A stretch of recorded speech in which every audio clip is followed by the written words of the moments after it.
තෙරුවන් සරණයි කඩවර සෝන්කාලි දේවාලය. පොසොන් පොහොය දිනයේ වෙනුවෙන් කඩල දන්සලක් කඩවර සෝන්කාලි දේවාලය මගින් පැවැත්වුවා. අති සාර්ථක විදිහට ඒ නිමා කරගන්න පුළුවන් වුණා. ඉතින් මගේ ගමේ ප්‍රථම වතාවටයි ගමක් ඇතුලේ මේ වගේ දන්සලක් දුන්නේ. ඉතින් ඒ දන්සලක් දෙනකොට විවිධ කට්ටිය පැවසුවේ ගමක් ඇතුළට සෙනගක් එන්නේ නැහැ, දෙන්න එපා. ඒ වගේ නොයෙකුත් කතා කිව්වා. නමුත් මා සැලුන්නේ මා දන්නවා ඉදී මට හාට කරන්න පුළුවන් කියන එක. අනිත් එක මගේ දේවාලු කරන්න හොඳින් හෝ නරකින් මා කරන දේ.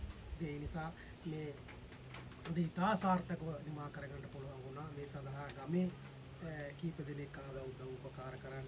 ඒ සියලු දෙනාටම පින් කියලා නිම කරන්න බැරි පුණක් ඒ කට්ටිය කරගත්ත. ඒ වගේම තමයි ලංකාවේ විවිධ පළාත්වල සහ පිටරට ඉන්න දරුවෝ මේකට දායක වුණා. ඉතින් ඒ කට්ටියන්ට පින් ඒක කියා නිම කරන්න බැරි පිනක් ඒක ඒ දරුවන්ට දන්නවා. ඉතින් ඒක ඒ නිසා සියලු දරුවන්ට තෙරුවන් සරණයි. ඒ වගේම කඩවර අප්පච්චි අම්මා සෝන්කාලි මෑණියන් වහන්සේගේ පිහිටයි.